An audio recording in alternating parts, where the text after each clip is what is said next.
सिया राम जय सिया राम जय जय सिया राम। मैंने सारी लंका में भ्रमण किया, एक एक घर में एक एक मंदिर में गया, यहाँ तक कि महाराज दशानन के भी भवन में गया, लेकिन माता जी का कहीं पता नहीं चला।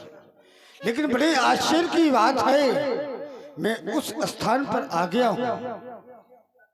बड़े आश्चर्य का विषय है। यहाँ पर मैं देख क्या रहा हूँ, आकाश मार्ग से जा रहा था, देख रहा हूँ आंगन में तुलसी का चौरा और प्राचीर में प्रभु के चरण चिन्ह अंकित है।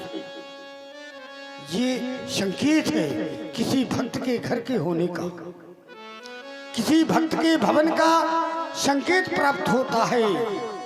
तो मुझे यही सोच में आता है कि लंका निश्चर निकर निवासा, यहाँ कहाँ सज्जन कर वासा। किसी सज्जन महापुरुष का घर कैसे हो सकता है? यदि है तो मुझे चलकर उनसे भेंट करना चाहिए। रामायुध अंकित गिरह शोभा बरने न जाए, नभ तुलसी का वंदित देखे रसिक पीरा। जय जय श्री राम। जय जय श्री राम। हे ब्राह्मण देवता, आप मेरा प्रणाम स्वीकार करें, लेकिन आप कौन हैं, कहां से आए हैं? क्योंकि इससे पहले मैंने आपको लंका में पहले कभी नहीं देखा। आज आपको देख करके मेरे हृदय में प्रीत का जन्म हो रहा है। मानो मेरा यह हृदय आपकी ओर खींचा जा रहा है। हे देवता,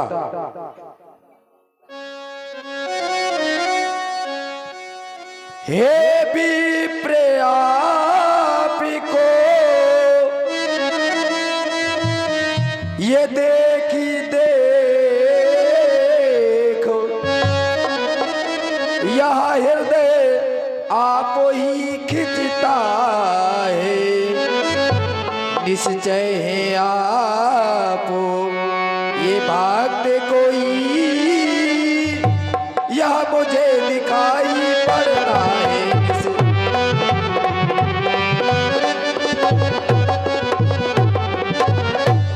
कि तुम हरिदासन महको मोरे हृदय प्रीत अति हो। कहीं आप हरि के दासों में तो नहीं जिससे मेरे हृदय में प्रीत का जन्म हो रहा है? या कि तुम रामोदीन अनुरागी आया हूँ मोह करण बड़भागी? कहीं आप प्रभु श्री रामचंद्र जी के अनुरागी तो नहीं जो मुझे बड़भागी करने के लिए आए हैं? कहीं कहीं देवता, आप मेरे इस ग्रह में प्रवेश करें और अपने इन श्री चरणों से मेरे ग्रह को पवित्र करें, और जो कुछ भी राम प्रसादी मेरे पास है आप उसको ग्रहण करें। और आप कौन हैं, आप अपना परिचय प्रदान करें। राम राम राम। हे भक्तराज, आपने मुझे कहां से कहां पहुंचा दिया।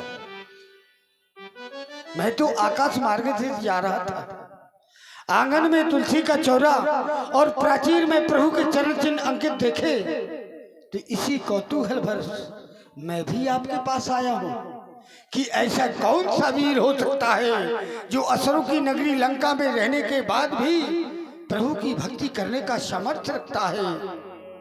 लेकिन भक्तराज, आपने मुझसे परिचय जानना चाहा, तो अब मैं अपना परिचय अवश्य आपको दूंगा। मैं प्रभु श्री राम जी का सबसे छोटा दास हनुमान हूँ। माता जानकी जी की खोज में आया था, सारी लंका में भ्रमण करने के पश्चात आपके पास आया हूँ। लेकिन यही जिज्ञासा लेकर मैं आपके पास आया कि आप कौन हैं, इस असुरों की नगरी लंका में किस प्रकार से रह रहे हैं, सारा वृतांत मुझे बताने की कृपा करें। अहो भाग्य, आपने अपने परिचय में अपना नाम हनुमान बताया। आज मेरा यह जीवन धन्य हो गया।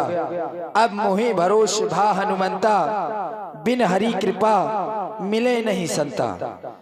अब ये मुझे विश्वास हो गया कि श्री हरि की कृपा मेरे ऊपर है, क्योंकि बिना हरि की कृपा के संतों के दर्शन प्राप्त नहीं होते। मैं रावण का छोटा भाई विभीषण हूँ। आपने पूछा आप इन राक्षसों के बीच में रहकर किस प्रकार अपना जीवन यापन करते हो, प्रभु की भक्ति किस प्रकार करते हो। तो हे तात हनुमान जी, तरह तरह के कष्ट देते हैं ये लोग। मुख से रसना यह राघव कहकर के रह जाती है, आंखों से अश्रुपात होने लगते हैं। जिस प्रकार यह जिह्वा इन 32 नुकीले दांतों के बीच में रहती है, ठीक उसी प्रकार इन राक्षसों के बीच में रहकर मैं भगवान की भक्ति करता हूँ। हे देवता, रसना राघो राघो,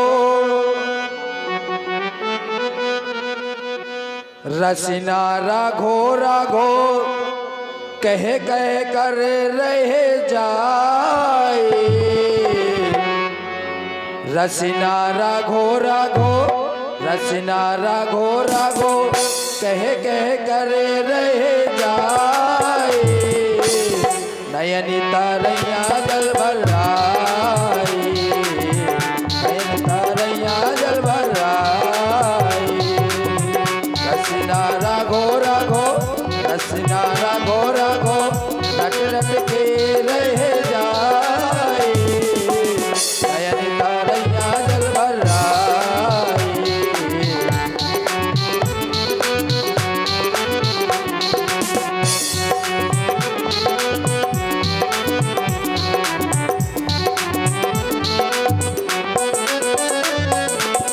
और आप पूछ रहे हैं कि किस प्रकार जीवन यापन करता हूँ। सुनहु पवन सुत रानी हमारी,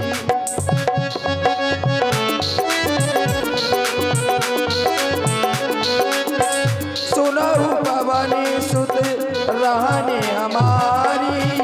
जिम दसनन महा जीव विचारी, जिम दसनन महा जीव विचारी। रसना राघो राघो, रसना राघो राघो, रट रट के रह जाए। नयन तारैया जल भराए, नयन तारैया जल भराए। रसना राघो राघो, रसना राघो राघो, रट रट के रह जाए। नयन तारैया जल भराए।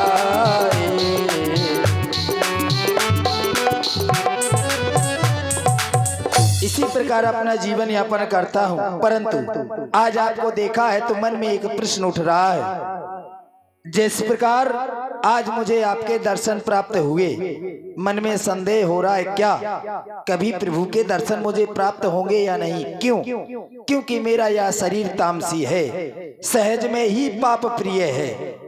क्या कभी प्रभु के चरणों के दर्शन इसको मुझ भक्त को प्राप्त होंगे या नहीं, प्रभु अपनी शरण में लेंगे या नहीं, केवल यही संदेह मेरे हृदय में उत्पन्न हो रहा है। आप मेरे संदेह को दूर करें। हे विभीषण जी, धन्य है आप और धन्य है आपकी भक्ति, जो कि आपने अभी तक प्रभु के दर्शन भी नहीं किए, फिर भी उनकी अनन्य भक्ति किए जा रहे हैं।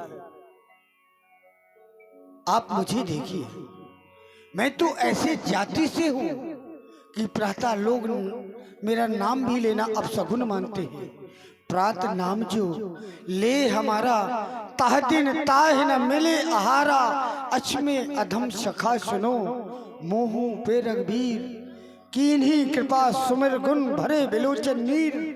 जब मुझ जैसे अधम जाति के, बानर जाति के प्राणी पर प्रभु की कृपा हो सकती है, तो विभीषण जी आपकी भक्ति को देखकर मुझे पूर्ण विश्वास हो गया है कि आप निरंतर इसी प्रकार अपनी भक्ति को बनाए रखें, क्योंकि वो बहुत बड़े भक्त वत्सल हैं, सब पर कृपा करने वाले हैं, बड़े दयालु हैं, और भक्त तो उन्हें सर्वप्रिय है। एक दिन आकर आपको दर्शन देकर आपके जीवन को भी धन्य बना देंगे। आप चिंता न करें विभीषण जी, आपने मेरे संदेह को दूर किया, आपकी महान कृपा है। लेकिन मेरे जो आने का मुख्य उद्देश्य है वो अभी पूर्ण नहीं हुआ है। देखूं चाहूं जानकी माता।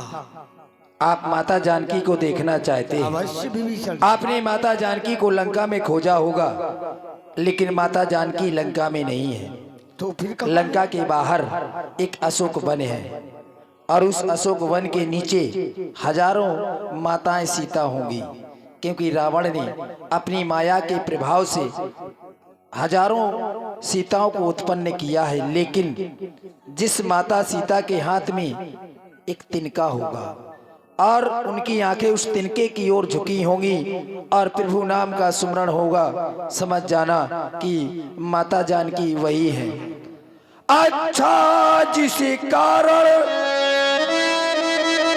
आए हो उसी कार्य में जुट जावो भाई, है मात अशोक वाटिका में उनकी सुध ले आवो भाई, है